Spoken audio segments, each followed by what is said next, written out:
இந்த நாட்டை வந்து ஒரு போலீஸ் ஸ்டேட்டாக மாற்றணும். ஒரு இராணுவத்துக்கும் எந்த அதிகாரம் இருக்கோ அது மாதிரி இன்டர்னலாக இந்தியாவுக்கு உள்ள சிவில் சமூகத்துக்குள்ள புழக்கத்தில் இருக்கக்கூடிய போலீஸ்காரங்களுக்கு உச்சபட்சமான அதிகாரத்தை கொடுக்கறதுக்கு அமித்ஷா நினைக்கிறார். ஒருத்தன் குற்றவாளியா இல்லையான்னு முடிவு பண்றதுக்கு முன்னாடியே அவனை போலீஸ் ஸ்டேஷனுக்கு கொண்டு போனாலே டிஎன்ஏ, அவனுடைய கை ரேகை, மொத்தமா கால் ரேகை, கண்ணோட ரெட்டினா, அவனுடைய பிளட் சாம்பிள்ஸ் இதெல்லாம் எடுத்து 7 வருஷம் 10 வருஷம் வரைக்கும் ஸ்டோர் பண்ணி வைக்கிறதுக்கான உரிமை காவல்துறைக்கு கொடுக்கப்பட்டிருக்கு. விவசாய சட்டம் வருது, என் ஏரியால மண்ணை அழிக்கிறாங்க, என் ஏரியால ரோடு போட போறாங்க, 8 வழிச்சாலை போறாங்க, நான் போறேன் அப்படின்னா இந்த கூட்டத்தை அடித்து கலைக்கிறதுக்கான உரிமை இப்ப பாத்தீங்கன்னா டிஸ்ட்ரிக்ட் மேஜிஸ்ட்ரேட்டை போய் வாங்கணும். ஆல்மோஸ்ட் டிஸ்ட்ரிக்ட் மேஜிஸ்ட்ரேட் அப்படிங்கிறவங்க கலெக்டர், எஸ்பி இந்த அதிகாரத்தில் இருக்கக்கூடியவங்க, இவங்க இதை கலைக்கலாம், துப்பாக்கி சூடு நடத்தலாம், இல்ல அதை துப்பாக்கி சூடு நடத்தாமலேயே புகைக்குண்டுகள் வீசி கலைக்கலாம் அப்படிங்கிற அதிகாரம்லாம் இருக்கு. ஆனா இப்ப பாத்தீங்க அப்படின்னா எக்ஸிக்யூட்டிவ் மேஜிஸ்ட்ரேட் கையெழுத்து போட்டாலே இதை செய்யலாம் அப்படின்னா ஒவ்வொரு நாளும் காவல் நிலையத்திற்குள் நடக்கக்கூடிய டார்ச்சர், கஸ்டடியல் டெத்னு சொல்லுவாங்க, கஸ்டடியல் டெத், கஸ்டடியல் டார்ச்சர் ரொம்ப ரெகுலராக நடந்துட்டு இருக்கு. இதெல்லாம் 15 நாள் டைம் ஸ்பேஸ்ல ஐபிசி கொடுத்துருக்கக்கூடிய சட்டத்தின் அடிப்படையில் இதெல்லாம் நடந்துகிட்டு இருக்கு. இப்போ நீங்க புது சட்டத்தில் நீங்க 90 நாள் வரைக்கும் கொடுத்தீங்க அப்படின்னா சாமானிய மக்களை நீங்க வந்து போலீஸ் ஸ்டேஷன்ல வச்சு அடிச்சு கொலை பண்றதுக்கான எல்லா உரிமையும் போலீஸுக்கு கொடுக்குறாங்க. இந்த சமூகத்தில் சாதி இருக்கக்கூடாது, வர்ணம் இருக்கக்கூடாது, சனாதனம் இருக்கக்கூடாது அப்படின்னு பேசக்கூடிய நாம் புது ரூல்ஸ் அண்ட் ரெகுலேஷன் படி, அதாவது புது சட்டத்தினூடாக நாம் தீவிரவாதி என்று குற்றப்பட முடியும். இது மாதிரி துப்பாக்கிகளையோ திரிசூலத்தையோ கத்தியவோ ஏந்திக்கிட்டு ஒரு பொது இடத்துல ப்ரொசஷன் பண்றது குற்றம்னு இருந்த சட்டம், அந்த குறிப்பிட்ட செக்ஷன் புது சட்டத்தில் நீக்கப்பட்டிருக்கு. எதுக்காக நீக்கப்பட்டிருக்கு நமக்கு ஒரு கேள்வி. நீங்க யாரை காப்பாத்துறதுக்காக நீக்கப்பட்டிருக்கு? இந்தியாவிலேயே கையில் ஆயுதங்களோடு நடுத்தெருவில் ஒரு ப்ரொசஷன் பண்ணக்கூடிய ஒரே டீம் ஆர்எஸ்எஸ் மட்டும்தான். ஆளக்கூடிய அரசாங்கம் அதனுடைய அரசியல் சித்தாந்தத்துக்கும் அதனுடைய அரசாங்கத்துக்கும் நெருக்கடியாக இருக்கக்கூடிய மனிதர்களை பழிவாங்கிறதுக்காகவே இந்த யுஏபிஏ சட்டம் பயன்படுத்தப்படுது. அதில் இருக்கக்கூடிய தீவிரவாதங்கிற டெஃபினிஷன் பயன்படுத்தப்படுது. அப்போ புதிதாக கொண்டு வரும் சட்டம் இதை எடுத்து அப்படியே அதுக்கு அப்ளை பண்ணுது அப்படின்னா இது மிகப்பெரிய ஆபத்தான. தன்னிச்சையாக எதை பத்தி யோசிக்காம ஏதோ ஒரு எதர்ச்சி அதிகாரத்தோடு சட்டங்களை மாற்றுவது இந்தியா போன்ற ஜனநாயக நாட்டுக்கு மிகப்பெரிய ஆபத்து. அந்த ஆபத்தை தெரிந்தே செய்கிறார்கள்.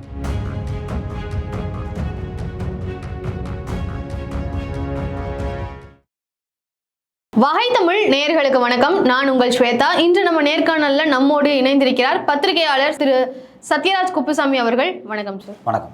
இந்திய குற்றவியல் சட்டங்களை வந்து ஐபிசி, சிஆர்பிசி, ஐஇசி போன்ற சட்டங்கள்ல வந்து மாற்றப்பட்டு புதிதாக வேறு சில சட்டங்களை கொண்டு வரப்பட்டிருக்கு. இந்த சட்டங்கள்ல உண்மையாவே இந்த சட்டங்கள்லாம் என்ன சொல்லுது? இந்த சட்டங்கள் மாற்றப்பட்டது அவசியமா இல்லையா? இந்த சட்டங்கள் வந்து ரொம்ப பிராடா இவங்க நிறைய சேஞ்சஸ் பண்ணியிருக்காங்க.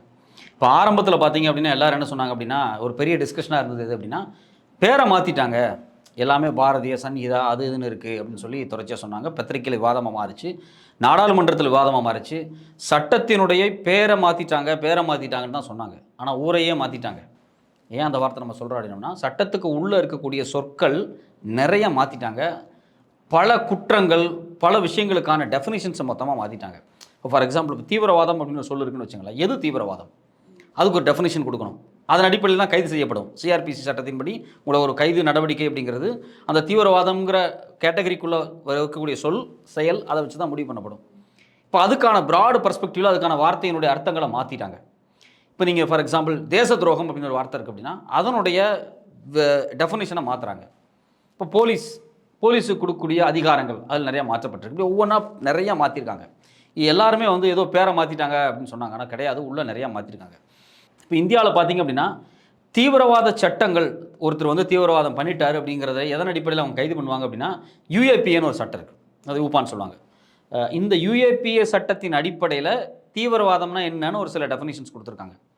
அந்த டெஃபினிஷனை மாற்றி பெருசாக விரிவுபடுத்தி, அதாவது சமூகத்துக்கு அச்சுறுத்தலாக இருக்கிற மாதிரி இருந்தாலே தீவிரவாதம், அவங்க ஆயுதம் தாண்டி குழுக்களை வந்து ஆயுதத்தோட ஒரு குழுவை தாக்கணும், ஒரு மக்களை தாக்கணும் அப்படிங்கிறதெல்லாம் இல்லைன்னு சொல்லி ஒரு பெரிய ப்ராட் பெர்ஸ்பெக்டிவில் இதை மாற்றினப்போ பாராளுமன்றத்தில் மிகப்பெரிய விவாதமாக மாறிடுச்சு. நீங்கள் வந்து ஜனநாயக நடவடிக்கைகள் கூட, ஆயுதம் அல்லாத நடவடிக்கைகளை கூட நீங்கள் தீவிரவாதமாக நீங்கள் மாற்றுறீங்க அப்படின்னு சொல்லி ஒரு பெரிய விவாதம் நடந்து பார்லிமெண்ட்டில் ஒரு ஸ்டாண்டிங் கமிட்டி போட்டு, ஆளுங்கட்சியும் எதிர்கட்சியும் சேர்ந்து ஒரு ஸ்டாண்டிங் கமிட்டி போட்டு விவாதமாக மாற்றி அது மாதிரியான சொற்களை இப்போ எடுக்க வச்சுருக்காங்க. சரி, எடுக்க வச்சிட்டாங்களே நல்லது தானே அப்படின்னு நம்ம நினச்சோம். ஆனால் அதில் என்ன சிக்கல் வருது அப்படின்னா யுஏபிஏ அப்படிங்கக்கூடிய ஒரு சிறப்பு சட்டம், அந்த சிறப்பு சட்டம் தீவிரவாதம்ங்கிறது எதை சொல்லுதோ அதை பொது சட்டத்துக்கு கொண்டு வந்து இவங்க மாற்றிட்டாங்க. இப்போ இது ஒரு பெரிய கேள்வியாக இருக்குது. இப்போ நீங்கள் இந்தியாவில் பார்த்தீங்க அப்படின்னா 2014 2020 வரைக்கும் கிட்டத்தட்ட 6900 பேர்த்த வந்து யுஏபிஏன்னு சொல்லக்கூடிய தீவிரவாத சட்டத்தில் வழக்கு பதியப்பட்டிருக்கு. ஒரு 17 பத்திரிகையாளர் மேலே யுஏபிஏ சட்டம் போட்டாங்க. அதில் 7 பேர் பெயிலே கிடைக்காம வருடக்கணக்கில் ஜெயில் இருந்திருக்காங்க. இந்த யுஏபிஏ சட்டம் அப்படிங்கிறதே மிக கொடூரமான சட்டம். ஒரு மனுஷன் வந்து சமூக பொருளாதாரத்தின் மீது ஏதாவது தீங்கு விளைவிக்கிற மாதிரி அரசாங்கத்தையோ பொருளாதாரத்தையோ சோஷியல் ஸ்ட்ரக்சரையோ டெஸ்ட்ராய் பண்ணுற மாதிரி டீஸ்டபிளைஸ் பண்ணுற மாதிரி இருந்தாலே தீவிரவாதம் அப்படின்னு சொல்லி இந்த யூஏபிஏ சட்டம் விளக்குது. இது எல்லாமே பொதுப்படையான சொற்கள். இதில் வந்து எந்த ஒரு தனித்துவமான ஸ்பெசிஃபிக்கான எந்த வார்த்தையுமே மென்ஷன் பண்ணப்படலை. இப்படி பொதுப்படையான சொற்களை வச்சு பொதுப்படையான அர்த்தங்களினூடாக பல பேர்த்த கைது பண்ணி யூஏபிஏ சட்டத்தில் வச்சுருந்தாங்க. இப்போ இங்கே இந்தியாவில் பார்த்தீங்கன்னா நிறைய இடதுசாரி அமைப்பை சார்ந்தவங்க, தலித் செயல்பாட்டாளர்கள் நிறைய பேர் கடந்த 5 ஆண்டுகளில் சிறையில் இருக்காங்க. இந்த யூஏபிஏ சட்டம் போடப்பட்டிருக்கு. ஆக்டிவிஸ்ட், லாயர்ஸ் இந்த யூஏபிஏ சட்டத்தில் கைதாகி உள்ள இருக்காங்க. காஷ்மீரில் பல ஜேர்னலிஸ்ட்டை கைது பண்ணி யூஏபிஏ சட்டத்தில் வச்சாங்க. இப்போ அது எல்லாத்தையுமே மாணவர் அமைப்பு, நீங்கள் டெல்லியில் போராட்டம் நடந்தப்போ குடியுரிமை திருத்த சட்டத்துக்கு எதிராக சில மாணவர்கள் கைது செய்யப்பட்டிருக்காங்க. அவங்க எல்லாத்தையும் யூஏபிஏ சட்டத்துக்குள்ளே கொண்டு வந்தாங்க. இப்போ இவங்க மேலே சொல்லப்படக்கூடிய விஷயங்கள் என்ன? இவங்க வந்து சமூக பொருளாதார பொலிட்டிக்கலை டீஸ்டபிளைஸ் பண்ணுறாங்க அப்படிங்கிறது பேரில். அப்போது ஒரு அரசாங்கத்தில் நமக்கான உரிமையை நாம் போராடி பெறுவோம். அரசாங்கம் ஒரு சட்டம் கொண்டு வருது, எங்களுக்கு செட் ஆகலப்பா அப்படின்னு சொல்லி இங்கே இருக்கக்கூடிய ஒரு குறிப்பிட்ட குழு, ஒரு பொதுமக்கள் இறங்கி போராடும் போது அது தீவிரவாதம்னு முத்திரை குத்துற மாதிரியான டெஃபினிஷனோட ஒரு சட்டம் அமையுது. அப்படிங்கும்போது அதை நம்ம எப்படி ஏற்றுக்க முடியும்? இதில் மாற்றம் பண்ணதில் இவங்க யூஏபிஏக்கு எதை தீவிரவாதம்னு சொன்னாங்களோ அதை கொண்டு வந்து ஐபிசியில் வச்சுருக்காங்க. இது மிகப்பெரிய ஆபத்தானது. நீங்கள் யூஏபிஏல ஒருத்தனை கைது பண்ணால் கூட அவனுக்கு சிறப்பு நீதிமன்றம், வழக்கை விசாரிக்கிறதுக்கான உயர் அதிகாரி, சில நடைமுறைகள் இருக்குது. அந்த நடைமுறை அடிப்படையில் தான் நீங்கள் வந்து அவனுக்கு மேலே தண்டனை உறுதி செய்யப்பட்டு அவன் வந்து வழக்கில் கைதாகிறதுக்கு பிரச்சனை இல்லை, அவனுக்கு தண்டனை கொடுக்கப்படும். ஆனால் இதில் கொடுமையான விஷயம் என்னென்னா, இது வரைக்கும் யூஏபியில் கைது செய்யப்பட்ட ஒரு 7000 பேருக்கு அதிகமான டேட்டா சொல்கிறாங்க இல்லையா, அதாவது 2020-21 வரைக்கும் இவங்களில் 96% பேர் இது வரைக்கும் அவங்க மேலே குற்றம் புருவாகலை. ஒன்று விடுதலையாக வெளியே வந்துடுறாங்க, இல்லை ஜெயிலில் இருக்காங்க. அவங்க மேலே வந்து குற்றம் புருவாகி அவங்க வந்து ஜுடிஷியல் கஸ்டடியில் அவங்க வந்து சிறை தண்டனை பெறவே இல்லை. ஸோ அப்போ ஏதோ ஒரு வகையில் ஆளக்கூடிய அரசாங்கம் அதனுடைய அரசியல் சித்தாந்தத்துக்கும் அதனுடைய அரசாங்கத்துக்கும் நெருக்கடியாக இருக்கக்கூடிய மனிதர்களை பழிவாங்கிறதுக்காகவே இந்த யூஏபிஏ சட்டம் பயன்படுத்தப்படுது. அதில் இருக்கக்கூடிய தீவிரவாதங்கிற டெஃபினிஷன் பயன்படுத்தப்படுது. அப்போ புதிதாக கொண்டு வருகிற சட்டம் இதை எடுத்து அப்படியே அதுக்கு அப்ளை பண்ணுது அப்படின்னா இது மிகப்பெரிய ஆபத்தானது. இப்போ காவலர்களுக்கு வந்து அதிகப்படியான சலுகைகள் கொடுத்துருக்கதா வந்து இந்த சட்டத்தில் சொல்லியிருக்காங்க. ஸோ அப்படி என்ன சலுகைகள் வந்து காவலர்களுக்கு கொடுத்துருக்காங்க? உங்களுடைய வயதில் இப்போ நீங்கள் வந்து ஒரு கல்லூரி படிக்கக்கூடிய வயது இருக்கீங்க. உங்கள் வயசில் நேரடியாக போலீஸ் ஸ்டேஷனில் கைவிலங்கு போட்டு யாரையாவது இழுத்துட்டு போகிறத நீங்கள் பார்த்துருக்க முடியுமா? வாய்ப்பே இல்லை, நீங்கள் பார்த்துருக்கவே மாட்டீங்க. ஆனால் கைவிலங்கு போட கலாச்சாரம் இந்தியாவில் 30-40 வருஷத்துக்கு முன்னாடி இருந்துச்சு. ஆனால் புதிய சட்டம் என்ன சொல்லுது அப்படின்னா, குற்றத்தினுடைய கிராவிட்டி நேச்சரை போலீஸ் அறிஞ்சு போலீஸ் யாருக்கு வேணாலும் விலங்கு போடலாம் அப்படின்னு சட்டத்தை மாற்றிருக்காங்க. இப்போ நான் ஒரு தப்பே செய்யலை, நான் அரசாங்கம் ஒரு விஷயத்தை கொண்டு வர்றாங்க. அதாவது அரசாங்கம் வந்து விவசாய சட்டங்களை கொண்டு வந்தாங்க. விவசாய சட்டங்களை கொண்டு வரும்போது இந்தியாவில் இருக்கக்கூடிய பெரும் எண்ணிக்கையிலான விவசாயிகள் டெல்லியில் கூடி ஒரு போராட்டத்தை பண்ணாங்க. அவங்க மேலே வழக்கு பதியப்பட்டுச்சு. அதில் அடிதடி நடந்துச்சு, துப்பாக்கி சூட்டு நடந்துச்சு, ட்ரோனில் வச்சு கொண்டு போட்டாங்க, நிறைய பேர் செத்து போயிருக்காங்க. பிற்பாடு அந்த சட்டம் வித்ட்ரா பண்ணப்பட்டுருச்சு, வேண்டான்னு. இப்போ நமக்கு என்ன கேள்வி அப்படின்னா, அரசாங்கம் ஒரு சட்டத்தை கொண்டு வந்துச்சு, அதை எதிர்த்தாப்புல மக்கள் போராடினாங்க, மக்கள் மேலே வழக்கு இருக்குது. இன்றைக்கி மக்கள் மேலே அடிதடி நடத்தப்பட்டிருக்கு, மக்கள் மேலே இவ்வளோ பிரச்சனைகள் வந்துட்டு பல பேர் கைது செய்யப்பட்டிருக்காங்க. அப்போது கைது செய்யப்படும் போது அவங்க கையில் விலங்கு போடப்பட்டிருந்துச்சுக்கு இப்போ போடலை. ஆனால் புதிய சட்டத்தின்படி போடலாம் இனிமேல். அப்படி போட்டு ஒருத்தரை வந்து விலங்கு போட்டு இழுத்துட்டு கொண்டு போய் காவல் நிலையத்தில் வைக்கிறதோ, காவல் நிலையத்திலேருந்து அவங்கள நீதிமன்றத்துக்கு எடுத்துகிட்டு போகும்போது அவருடைய குடும்பத்தை சார்ந்த பிள்ளைகள் எப்படி பார்ப்பாங்க? தன் தந்தையார் ஒரு விவசாய சட்டத்துக்கு எதிராக போராட்டத்தில் ஈடுபட்டதுக்காக கையில் சங்கிலி போட்டு ஒருத்தர் எடுத்துகிட்டு போகும்போது ஒரு சமூகம் ஒருத்தரை எப்படி பார்க்கும்? குடும்பம் எப்படி பார்க்கும்? சுற்றுப்புறத்தில் இருக்கக்கூடிய நண்பர்கள், உறவினர்கள் எப்படி பார்ப்பாங்க? இது ஒன்று. இது உண்மையிலேயே அடிப்படை மனித உரிமை மீறல். இந்த விலங்கு அப்படிங்கிறது பார்த்தீங்கன்னா, ஐரோப்பா அமெரிக்கா மாதிரியான நாடுகள் ஆப்பிரிக்காவிலிருந்து அடிமைகளை ஐரோப்பாவுக்கும் அமெரிக்காவுக்கும் வணிக ரீதியாகவும் கடத்தி செல்லப்படும் போது கை காலெலாம் சங்கிலி போட்டு கட்டி இழுத்துட்டு போவாங்க. கிரீஸ் ரோமன் சிவிலைசேஷன்ஸில் சில நேரங்களில் அடிமையாக இருப்பாங்க. அடிமைகளை வாங்குதல் விற்கும்போது இந்த சங்கிலிகளை பிரயோகப்படுத்துவாங்க. பெரும்பாலும் இந்த நூற்றாண்டு வரைக்கும் நாய்களை சங்கிலியில் கட்டுவாங்க. ஒரு மனிதன் அவன் குற்றம் செஞ்சிருக்கானா இல்லையான்னு நீதிமன்றம் இறுதி தீர்ப்பு கொடுக்கறதுக்கு முன்னாடி அவனுடைய குற்றத்தில் சில விஷயங்கள் இருக்குன்னு போலீஸ் நினைச்சாலே கைவிலங்கு போட்டு அவனை இழுத்துட்டு வரலாம் அப்படிங்கிறது எந்த வகையில் நியாயம்? இது வந்து நாம் பின்னோக்கி செல்கிறோமா அப்படின்னு ஒரு கேள்வி வரும். உச்சநீதிமன்றம் பல வழக்குகளில் விலங்கு போடக்கூடாதுன்னு சொல்லியிருக்காங்க. அதையும் மீறி இவங்க விலங்கு போடுறதுக்கு புதுசான ஆப்ஷனை கொண்டு வர்றாங்க. இது ரொம்ப அதிர்ச்சியான விஷயம். இன்னொரு என்ன கொடுத்துருக்காங்க சார்? வேற என்ன அதிகப்படியான வேற என்ன விஷயங்கள் கொடுத்துருக்காங்கன்னா, ப்ரிலிமினரி என்கொயரி பிஃபோர் எஃப்ஐஆர் அப்படின்னு ஒரு பற்றி சொல்கிறாங்க. இப்போ நீங்கள் வந்து உங்களை ஒருத்தர் தாக்கிடுறாங்க அப்படின்னு வச்சுங்களேன். நீங்கள் ஒரு இடத்துல உங்கள் வீடு பக்கத்தில் இருக்குது, ஒரு பெரிய ஒரு ஆட்களாக இருக்காங்க, யாரோ ஒருத்தவங்களை தாக்கிடுறாங்க. நீங்கள் நேராக போய் போலீஸ் ஸ்டேஷனில் கம்ப்ளைண்ட் கொடுக்குறீங்க, சிஎஸ்ஆர் போடுவாங்க. அதுக்கப்புறம் உங்கள் அந்த யார் பர்டிகுலர் நபர் நீங்கள் சொன்னதை வச்சு எஃப்ஐஆர் போட்டுட்டு அந்த கேஸை ஸ்டார்ட் பண்ணலாம். ஆனால் இப்போ அரசாங்கம் என்ன கொடுக்குது அப்படின்னா, இந்த புதிய சட்டத்தினூடாக ஒரு ப்ரிலிமினரி என்கொயரி பண்ணி அதுக்கப்புறம் எஃப்ஐஆர் போடலாமா வேண்டாமான்னு முடிவு எடுத்துக்கலாம் அப்படிங்கிறாங்க. இப்போ நீங்கள் ஒரு சாதாரண எளிய ஒரு பத்திரிக்கையாளர், உங்களோட பிரச்சனை பண்ண ஒரு ஆள் அந்த ஏரியா கவுன்சிலர்னு வச்சுங்களேன், போலீஸ் நேராக அந்த ஏரியாவுக்கு வர்றாங்க. உங்கள் பேச்சை கேட்பாங்களா, கவுன்சிலர் பேச்சை கேட்பாங்களா? கவுன்சிலர் சொல்கிறத தான் கேட்பாங்க. அவர் அதிகாரம் படைச்சவர், பணம் வச்சிருப்பார், பொலிட்டிக்கல் பவர் இருக்கும். அப்போ அல்டிமேட்டாக என்ன நடக்கும் அப்படின்னா, நீங்கள் அவர் மேலே எஃப்ஐஆர் கொடுக்க நினைச்சாலும், உங்கள் மேலே பாதிப்பு ஏற்பட்டாலும், ஒரு கட்ட பஞ்சாயத்து அந்த இடத்துல நடத்தப்பட்டு உங்களுக்கு சாதகம் இல்லாமல் அவருக்கு சாதகமான, உங்களுக்கு வந்து மறுக்கப்பட்ட ஒரு நீதியாக உங்கள் மேலே வந்து நீங்கள் சொன்ன எதையுமே கண்டுக்காமல் எஃப்ஐஆரே போடாமல் அந்த இடத்துல முடிச்சு வைக்கப்படும். இப்போவே இது அப்படி தான் நடந்துக்கிட்டு இருக்கு. ஆனால் சட்டத்தில் இதுக்கு இடம் இல்லை. நீங்கள் எஃப்ஐஆர் போட்டே ஆகணும்னு சொல்லி நீங்கள் ப்ரெஷர் போட்டு ஃபைட் பண்ணிங்கன்னா எஃப்ஐஆர் போட்டுடலாம். சட்டமே இப்படி சொல்லிச்சு அப்படின்னா இனிமேல் எஃப்ஐஆர் வருமா அப்படின்னு சந்தேகமாக இருக்குது. இப்போ இந்தியாவை பார்த்தீங்கன்னா, இந்தியா வந்து ஒரு சமத்துவமான சமூகம் கிடையாது. இங்கே ஒடுக்கப்பட்ட மக்கள், தலித் மக்கள், ஆதிவாசி மக்கள், பிற்படுத்தப்பட்ட மக்கள், சட்டத்தில் அரசாங்கத்தில் எந்த விதமான அதிகாரத்தையும் பங்கு பெறாத மக்கள் நிறைய இருக்காங்க. ஒரு தலித் ஒரு தெருவில் வாழ்கிறாரு அப்படின்னா, அவர் பக்கத்தில் தெருவில் இருக்கக்கூடிய வேறு ஒரு சாதியை சார்ந்த, ஆதிக்க சாதியை சார்ந்த ஒருத்தர் அடிச்சிட்டாரு, பிரச்சனை வருது அப்படின்னா, அவர் போய் முதல்ல எஃப்ஐஆர் கொடுக்கும்போது நான் ப்ரிலிமினரி என்கொயரிக்கு போகிறேன் அப்படின்னு போலீஸ் சொன்னால் என்ன ஆகும்? ஸோ அப்போ உண்மையிலேயே இங்கே வந்து ஒரு நியாயம், நேர்மை, நீதி கிடைக்குமா அப்படின்னா இதெல்லாம் நடைமுறைக்கு வந்துச்சுன்னா வராது.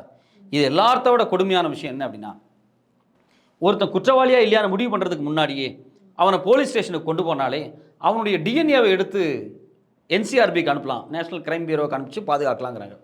இப்போ நமக்கு என்ன கேள்வி வருது அப்படின்னா, ஒருத்தன் தப்பு பண்ணியிருக்கானா இல்லையா, நீதிமன்றம் அவன் மேலே வந்து தண்டனை கொடுத்துருக்கா இல்லையா, இதெல்லாம் விசாரிக்கிறதுக்கு முன்னாடி ஒருத்தனுடைய டிஎன்ஏ, அவனுடைய கை ரேகை மொத்தமாக, கால் ரேகை, கண்ணோட ரெட்டினா, அவனுடைய பிளட் சாம்பிள்ஸு, இதெல்லாம் எடுத்து 7 வருஷம் 10 வருஷம் வரைக்கும் ஸ்டோர் பண்ணி வைக்கிறதுக்கான உரிமை காவல்துறைக்கு கொடுக்கப்பட்டிருக்கு. நீங்கள் வழக்கு நடந்து ஒரு ரேப் கேஸ் நடந்துருச்சுன்னு வச்சுங்களேன், அப்போ கோர்ட்டில் என்ன சொல்லுவாங்க அப்படின்னா, இவருடைய டிஎன்ஏ எடுத்து உண்மையிலே ரேப் நடந்திருக்கா அப்படின்னு செக் பண்ணுறதுக்காக அந்த டிஎன்ஏவை பயன்படுத்தலாம். இது நியாயமான விஷயம். அந்த இன்ஸ்ட்ரக்ஷனை நீதிமன்றங்கள் கொடுக்கும். அதை வந்து காவல்துறை நடைமுறைப்படுத்தினாலும் காவல்துறைக்கு சொந்தமான லேப் கிடையாது, அரசாங்கத்துக்கு சொந்தமான லேப்ஸ் இருக்கும், அதை டெஸ்ட் பண்ணுவாங்க, அது டாக்குமெண்டைஸ் பண்ணப்படும். ஆனால் இப்போ என்ன சொல்ல வர்றாங்க அப்படின்னா, இதை எல்லாத்தையும் எடுத்து பாதுகாக்கக்கூடிய ஃபெசிலிட்டியை காவல்துறைக்கே கொடுக்கணும், காவல்துறையை கொண்டு வரணும், அதுக்கு ஒரு சிறப்பு சட்டம் உள்ளே கொண்டு வந்திருக்காங்க. இப்போ இதெல்லாம் பார்க்கும்போது நமக்கு ரொம்ப அதிர்ச்சியாக இருக்குது. ஏன் ஒரு காவல்துறை என்னுடைய டிஎன்ஏ எடுத்து 5 வருஷம் 7 வருஷம் 10 வருஷம் பாதுகாத்து வைக்கணும்? அது ஒரு பெரிய கேள்வி. என்னோட கண்ணில் இருக்கக்கூடிய இந்த ரெட்டினாவினுடைய சாம்பிள்ஸ் அவங்க ஏன் எடுக்கணும்? எனக்கு இதெல்லாம் ஒரு பெரிய அதிர்ச்சியாக இருக்குது. ஏன்னா இது மாதிரியான விஷயங்களை எடுத்து அவங்க வச்சாங்க அப்படின்னா நாளைக்கு இது தவறாக பயன்படுத்தப்படுறதுக்கான வாய்ப்பு இருக்குது அப்படின்னு ஃபீல் பண்ணுறோம். ஏன்னா எதை வேணாலும் ஆக்சஸ் பண்ண முடியும். ஆதார் நம்பரை தவறுதலாக பயன்படுத்தப்பட்ட வழக்குகள் நிறைய இருக்குது. சம்மந்தமே இல்லாமல் எனக்கு கால் பண்ணுறாங்க. நான் வந்து ஒரு தடுப்பூசி போடுறதுக்காக ஒரு ஆப்பில், அரசாங்கத்தினுடைய ஆப்பில் நான் வந்து ரெஜிஸ்டர் பண்ணியிருக்கோம் என் நம்பரை. கரெக்டாக தேர்தலுக்கு முன்னாடி பார்த்தீங்க அப்படின்னா பிஜேபியிலேருந்து கால் வருது. அப்போ என் நம்பர் ஏதோ ஒரு வகையில் யாருக்கோ ஒருத்தங்களுக்கு போயிருக்கு. இது வெளிப்படையாகவே பார்த்தீங்க அப்படின்னா ஆதார் நம்பர் எல்லாமே வந்து பாண்டிச்சேரியில் பிஜேபி சார்ந்த குழுக்களுக்கு பயன்படுத்தப்பட்டிருக்கு, அதாவது அரசு ஆளும் கட்சியை சார்ந்த குழுக்களுக்கெல்லாம் பயன்படுத்தப்பட்டிருக்கு.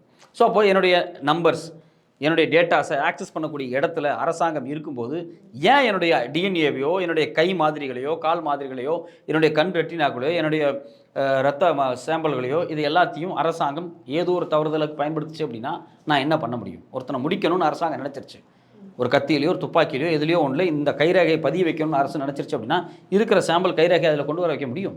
அவங்க நினச்சாங்க அப்படின்னா என் டிஎன்ஏ வேறு எதுக்காக பயன்படுத்த முடியுமா? முடியும். எல்லாம் அரசாங்கம் அப்படிங்கிறது மனிதனால் உருவாக்கப்பட்டு மனிதனால் நடைமுறைப்படுத்தப்படுறது தான். எல்லா பலவீனங்களோட தான் நடந்துக்கிட்டு இருக்கும். ஸோ அப்போ இது மாதிரி போலீஸுக்கு உச்சபட்சமான அதிகாரங்கள் ஒன்றுனா கொடுத்துருக்காங்க. இதில் இன்னொரு விஷயம் என்னென்னா, இப்போ நான் போய் ஒரு சமூகத்துக்காக ஒரு போராட்டம் பண்ணுறேன்னு வச்சுங்களேன். இப்போ வள்ளூர் கூட்டத்தில் போய் நான் போராட்டம் பண்ணுறேன், ஒரு பெரிய மக்களை திரட்டிட்டு போய் ஏதோ ஒரு பிரச்சனை, விவசாய சட்டம் வருது, என் ஏரியாவில் மண்ணை அழிக்கிறாங்க, என் ஏரியாவில் ரோடு போட போடுறாங்க, 8 வழிச்சாலை போடுறாங்க, நான் போகிறேன் அப்படின்னா இந்த கூட்டத்தை அடித்து கலைக்கிறதுக்கான உரிமை இப்போ பார்த்தீங்கன்னா டிஸ்ட்ரிக்ட் மேஜிஸ்ட்ரேட்டை போய் வாங்கணும். ஆல்மோஸ்ட் டிஸ்ட்ரிக்ட் மேஜிஸ்ட்ரேட் அப்படிங்கிறவங்க கலெக்டர், எஸ்பி இந்த அதிகாரத்தில் இருக்கக்கூடியவங்க. இவங்க இதை கலைக்கலாம், துப்பாக்கி சூடு நடத்தலாம், இல்லை அதை துப்பாக்கி சூடு நடத்தாமலேயே புகை குண்டுகள் வீசி கலைக்கலாம் அப்படிங்கிற அதிகாரம்லாம் இருக்குது. ஆனால் இப்போ பார்த்தீங்க அப்படின்னா எக்ஸிக்யூட்டிவ் மேஜிஸ்ட்ரேட் கையெழுத்து போட்டாலே இதை செய்யலாம் அப்படிங்கிறாங்க.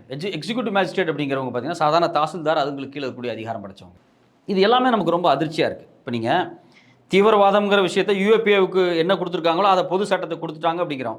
யூஏபிஏங்கும்போது எஸ்பி லெவலு, ஏஎஸ்பி லெவலு, இந்த லெவலில் இருக்க இன்ஸ்பெக்டர் லெவலில் இருக்கக்கூடியவங்க தான் அந்த வழக்கை விசாரிப்பாங்க, ஒருத்தரை கைது பண்ணுவாங்க.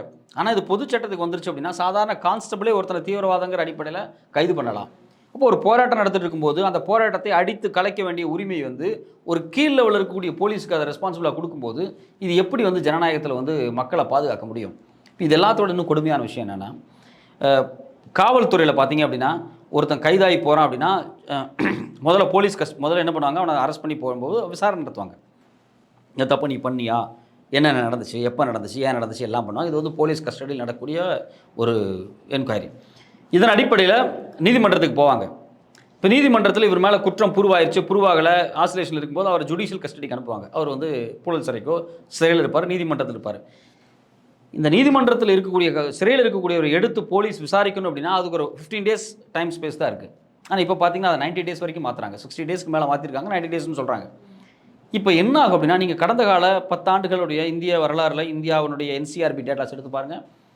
போலீஸ் ஸ்டேஷனில் வச்சு அடித்து வாக்குமூலம் வாங்குறதுக்காக பல பேர்த்த வந்து கொலை பண்ணியிருக்காங்க. நாம் நிறைய கேஸை பார்த்துருக்கோம். அப்பா மகன் 2 பேர்த்தையுமே போலீஸ் ஸ்டேஷனில் அடித்து கொலை பண்ணி ரொம்ப வருஷம் ஆகலை, எனக்கு தெரிஞ்சு 3 வருஷம் தான் ஆகுது.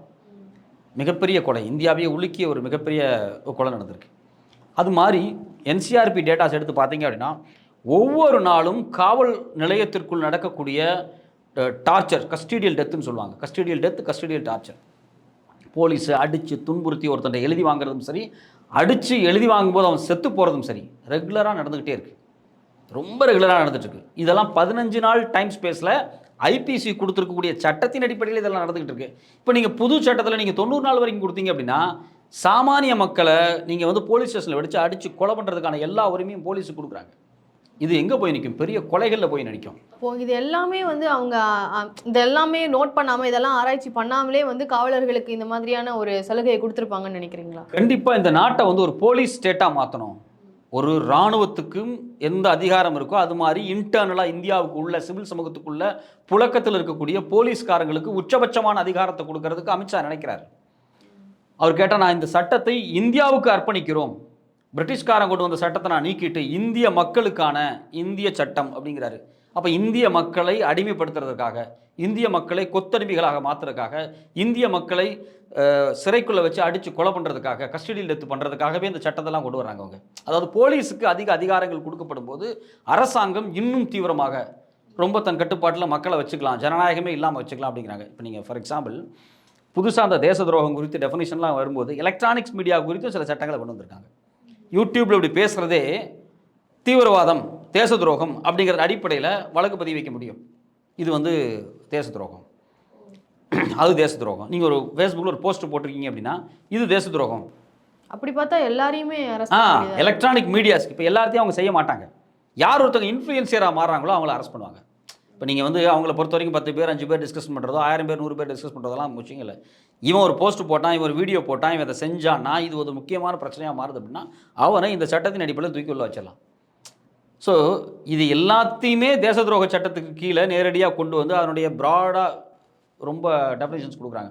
இது குறித்து பார்த்தீங்கன்னா உச்சநீதிமன்றத்தின் மூத்த வழக்கறிஞர் மோகன் கோபால் வந்து உயர் பத்திரிகையில் டீட்டெயில் ஒரு கட்டுரை எழுதியிருக்காரு. அதில் அவர் என்ன சொல்கிறார் அப்படின்னா, இந்த தீவிரவாதத்துக்கோ இல்லை தேச துரோகத்துக்கோ இது இல்லாமல் பல பெட்டி கேசஸ்க்கோ இதுக்கு எல்லாத்துக்கும் இவங்க கொடுத்துருக்கூடிய டெஃபினேஷன்ஸ் பார்த்தீங்க அப்படின்னா எதுவுமே வந்து ஸ்பெசிஃபிக்காக இல்லை, இதெல்லாம் ரொம்ப அபத்தமாக இருக்குது அப்படிங்கிற வார்த்தையை அவர் பயன்படுத்துகிறார். எதை வைத்து வேண்டுமானாலும் யாரை வேண்டுமானாலும் இந்த டெஃபினேஷனுக்கு அடிப்படையில் உள்ள பிடிச்சி போட முடியுங்கிற கருத்தை தான் அவர் சொல்ல வர்றார்.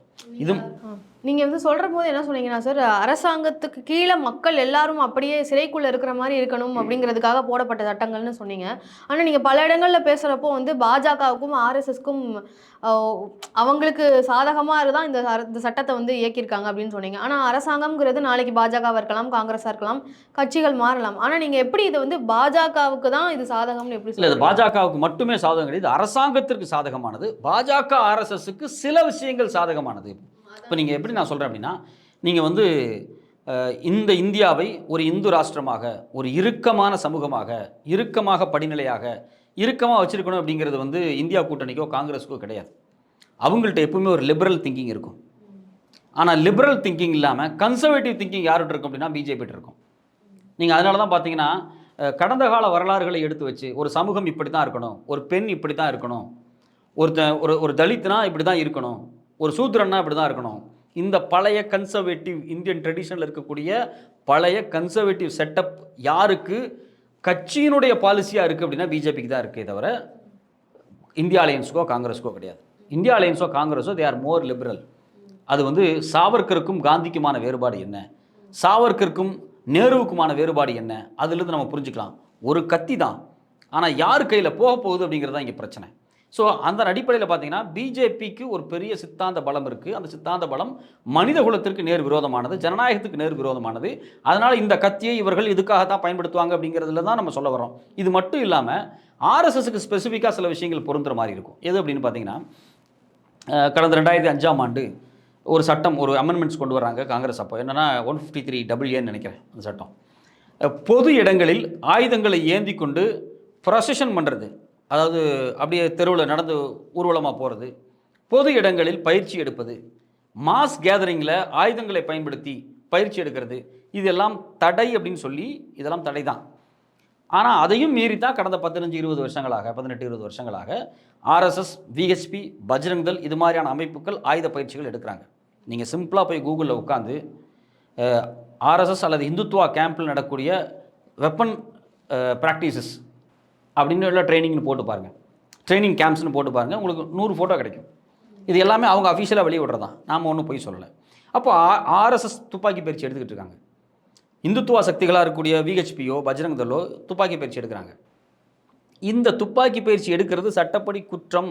இது மாதிரி துப்பாக்கிகளையோ திரிசூலத்தையோ கத்தியவோ ஏந்திக்கிட்டு ஒரு பொது இடத்துல ப்ரொசஷன் பண்ணுறது குற்றம்னு இருந்த சட்டம், அந்த குறிப்பிட்ட செக்ஷன் புது சட்டத்தில் நீக்கப்பட்டிருக்கு. இப்போ எதுக்காக நீக்கப்பட்டிருக்கு நமக்கு ஒரு கேள்வி வருது. இப்போ நீங்கள் யாரை காப்பாற்றுறதுக்காக நீக்கப்பட்டிருக்கு? இந்தியாவிலேயே கையில் ஆயுதங்களோடு நடுத்தெருவில் ஒரு ப்ரொசஷன் பண்ணக்கூடிய ஒரே டீம் ஆர்எஸ்எஸ் மட்டும்தான். ஆர்எஸ்எஸ், பஜ்ரங் தள், விஹெச்பி இந்த டீம் மட்டும்தான், இந்துத்துவா டீம் தான். இன்னும் சொல்லப்போனால் சங் பரிவார்னு சொல்லலாம். வேறு எந்த அமைப்பு, நான் என்ன கேட்குறேன், பிஜேபியை சார்ந்த, பிஜேபி அல்லாத இந்தியா அலையன்ஸில் இருக்கக்கூடிய காங்கிரஸ் கையில் துப்பாக்கியோடோ இல்லை ஆயுதங்களோடோ பயிற்சி எடுக்கக்கூடிய ஒரு அமைப்பை வச்சுருக்காங்களான்னா கிடையாது. இப்போ தமிழ்நாட்டில் திமுக இருக்குது, திமுகவுக்கு பின்னாடி இயக்க அரசியலாக திக இருக்குது. திகாவில் ஆயுதங்களையோ இல்லை வந்து துப்பாக்கிகளையோ இல்லை கத்திகளையோ வச்சு பயிற்சி எடுத்து நடு ரோட்டில் ப்ரொசஷன் பண்ணுறாங்களான்னு கிடையாது. அப்படி ஒரு நடைமுறை கிடையாது. இப்போ இந்தியாவில் இதை செய்யக்கூடிய ஒரே அமைப்பு இந்துத்துவா சங் பரிவார் குரூப் தான். அப்போ ஏன் நீங்கள் எடுத்தீங்க? அது அவங்களுக்கு சாதகமாக இருக்கிறக்கா தான். ரெண்டாவது முக்கியமான விஷயம், ஆர்எஸ்எஸ்க்கு சாதகமான ஒரு விஷயம் என்னென்னா, எதெல்லாம் தீவிரவாதம் அப்படின்னு சொல்லும்போது அவங்க வந்து பொலிட்டிக்கல், எக்கனாமிக்கல், சோசியல் ஸ்ட்ரக்சரை டீஸ்டெபிலைஸ் பண்ணக்கூடிய எல்லாமே தீவிரவாதம் அப்படின்னு சொல்கிறாங்க. இப்போ நான் உங்கள்கிட்ட ஒரு கேள்வி கேட்குறேன் அப்படின்னா, சோசியல் ஸ்ட்ரக்சர்னால் என்ன? இந்தியாவில் நீங்கள் என்ன சொல்லுவீங்க? இந்தியாவோட சோசியல் ஸ்ட்ரக்சர் அப்படிங்கிறது ஜாதி தான், எல்லாத்துக்கும் தெரிஞ்சது தான். இது ஒன்றும் பெரிய மூடி மறைக்க வேண்டிய விஷயம் கிடையாது. இந்தியாவினுடைய சோசியல் ஸ்ட்ரக்சர் அப்படிங்கிறது ஜாதி தான், வர்ணாசிரமம் தான். இவர்கள் பிராமணர்கள், இவர்கள் சத்திரியர்கள், இவர்கள் சூத்திரர்கள், இவர்கள் தீண்டத்தகாதவர்கள். இதுதான் இந்தியாவினுடைய கடந்த 2000 ஆண்டுகளாக வரலாறு. இது என்ன சொல்கிறாங்க அப்படின்னா, destabilizing or disturbing the social structure of the India is a terrorism அப்படிங்கிறாங்க. இப்போ நான் வந்து சாதியை எதிர்க்கக்கூடிய ஒரு ஆள், வர்ணாசிரமத்தை எதிர்க்கக்கூடிய ஒரு ஆள், இதை ஏன் எதிர்க்கிறேன் அப்படின்னா, நமக்கு முன்னோராக இருந்த பெரியாரும் அம்பேத்கரும் அதைத்தான் நமக்கு சொல்லிட்டு போயிருக்காங்க. சாதி இருக்கக்கூடாது, சாதியை அழித்தொழித்தல்னு அண்ணல் அம்பேத்கர் பேசியிருக்காரு. அப்போ சாதியை அழித்தொழித்தல் அப்படிங்கிறது இருக்கக்கூடிய சோசியல் ஸ்ட்ரக்சரை டீஸ்டபிளைஸ் பண்ணுறது தானே. அப்போ அதுக்காக போராடிய பெரியாரும் அம்பேத்கரும் தீவிரவாதிகளா? அவருடைய வழியில் இன்றைக்கி நாம் நின்றுட்டு இருக்கக்கூடிய அவருடைய வாரிசுகளாக நம்ம நின்றுக்கிட்டு இருக்கோம், நாம் தீவிரவாதிகளா? இந்த சமூகத்தில் சாதி இருக்கக்கூடாது, வர்ணம் இருக்கக்கூடாது, சனாதனம் இருக்கக்கூடாது அப்படின்னு பேசக்கூடிய நாம் புது ரூல்ஸ் அண்ட் ரெகுலேஷன் படி, அதாவது புது சட்டத்தினூடாக நாம் தீவிரவாதி என்று முத்திரை குத்தப்பட முடியும். ஸோ அப்போ இதில் ரொம்ப முக்கியமான விஷயம் என்னென்னா, இதில் இந்தியன் கான்ஸ்டியூஷனோட பேசிக்ஸ், ஸ்ட்ரக்சர் ஆஃப் த கான்ஸ்டியூஷனை யார் டீஸ்டபிளைஸ் பண்ணுறாங்களோ அவங்க தீவிரவாதியாக கன்சிடர் பண்ண வேண்டிய தேவை இல்லை அப்படிங்கிறது தான் அவங்க பண்ணுறாங்க. இந்தியாவில் யார் இந்த கான்ஸ்டியூஷனை டீஸ்டபிளைஸ் பண்ணுறாங்க, டிஸ்ட்ராய் பண்ணுறாங்க அப்படின்னா ஒரே ஒரு டீம் தான், அதுவும் ஆர்எஸ்எஸ் டீம் தான். தொடர்ச்சியாக அவங்க தான் இந்திய அரசியலமைப்பு சட்டத்தை ஏற்றுக்கல, இந்தியாங்கிற பேரை ஏற்றுக்கல, பாரத்துங்கிறாங்க.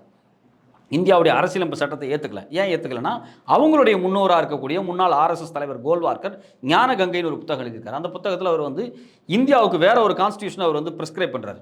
ஏகாந்த அரசுன்னு ஒன்று ப்ரிஸ்கிரைப் பண்ணுறாரு. இந்த ஏகாந்த அரசுனா வேற ஒன்றும் கிடையாது, இந்து ராஷ்டிரியம். ஒரே ஒரு அரசு தான் இருக்கணும். எங்கே டெல்லியில் இருக்கக்கூடிய ஒரே ஒரு அரசு தான் இருக்கணும். மாநில அரசாங்கங்கள் இருக்கக்கூடாது, முதலமைச்சர்கள் இருக்கக்கூடாது. எல்லாமே நேரடியாக டெல்லியினுடைய பாராளுமன்றத்தினுடைய கட்டுப்பாட்டில் தான் இருக்கணும். இது ஒரு நிர்வாக செட்டப் தான். இந்தியாவை பல சிறு சிறு தேசங்களாக உடைக்கணும்.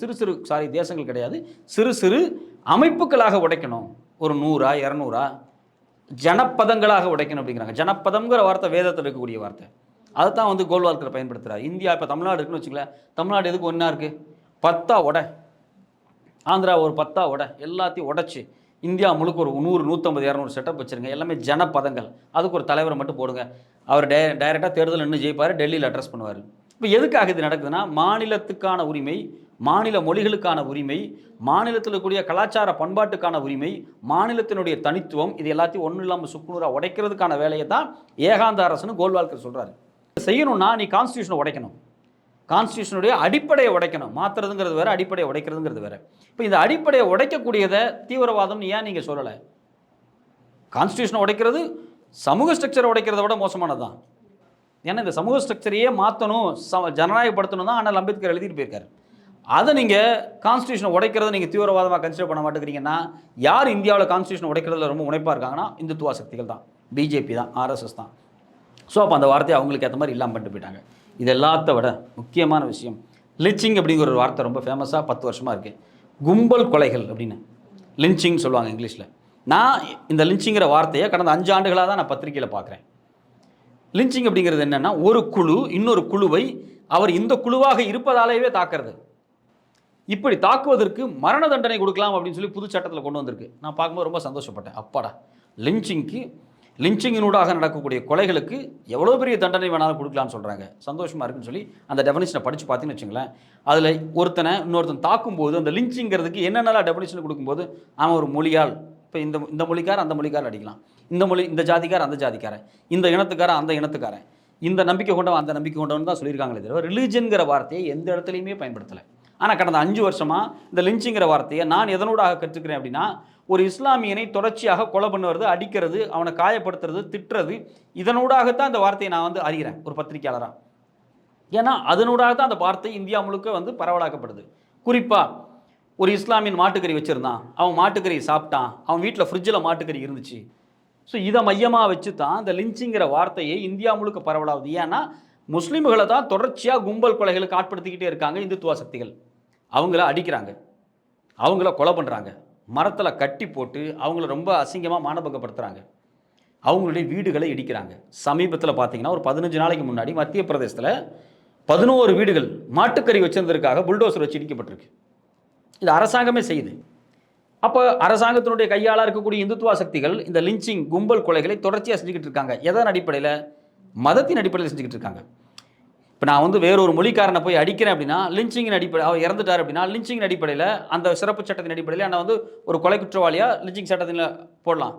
ஆனால் நான் வேறு மதத்தை சார்ந்தவனை அடிக்கிறேன், வேறு இனத்தை சார்ந்தவன், வேறு மொழி சார்ந்தவனை போய் நான் அடிக்கிறேன் அப்படின்னா அது லிஞ்சிங்கில் வரும். நான் வேறு மதத்தை சார்ந்தவனை போய் அடிக்கும்போது அது லிஞ்சிங்கில் வராதுன்னா எந்த வகையில் இது நியாயம்? இந்தியாவில் தொடர்ச்சியாக கும்பல் கொலைகளும் அட்ராசிட்டியும் இஸ்லாமியர்கள் மேலே தான் நடந்துக்கிட்டே இருக்குது. தினம் பத்திரிகையில் வந்துக்கிட்டே இருக்குது. அப்போ அந்த மக்களை பாதுகாக்க வேண்டிய இந்த புதிய சட்டம், இந்த லிஞ்சிங்கிற வார்த்தை, இந்த டெஃபனிஷன், அந்த மக்களை இந்த சட்டத்துக்குள்ளிருந்து தூக்கி வெளியே எறிந்திருக்கிறது அப்படின்னா உங்களுடைய உள்நோக்கம் என்ன? அப்போ தொடர்ச்சியாக இந்தியாவில் இந்துத்துவ சக்திகள் இஸ்லாமியர்களை தொடர்ச்சியாக தாக்க போகிறோம், ஸ்ட்ரக்சரலாக நாங்கள் செய்வோம், செஞ்சுக்கிட்டே தான் இருப்போம், ஆனால் எங்களை வந்து லிஞ்சிங்குள்ளே நீங்கள் கொண்டு வர முடியாது அப்படிங்கிறத அர்த்தம். இது மாதிரி பல விஷயங்கள் நான் சொன்னது உங்களுக்கு இப்போ எல்லாரும் பேசுகிறது சாம்பிள் தான். இது மாதிரி நூற்றுக்கணக்கான விஷயங்கள், ஏன் ஆயிரக்கணக்கான விஷயங்கள் அந்த சட்டத்துக்குள்ளே மாற்றப்பட்டிருக்கு. இது குறித்து வட இந்தியாவில் சில முக்கியமான ஊடகங்கள் ப்ராஜெக்டே பண்ணிக்கிட்டு இருக்காங்க. இது எல்லாம் ஒரு பக்கம் நடந்துக்கிட்டு இருக்கு. இன்னொரு பக்கம் யதார்த்தமான சூழலில் பாருங்கள். நீங்கள் ஒரு லா ஸ்டூடெண்ட்டாக இருந்தால் போன வருஷம் வரைக்கும் ஒரு சட்டத்தை படிச்சிருப்பீங்க, இந்த வருஷம் வேறு ஒரு சட்டத்தை படிக்க போகிறீங்க.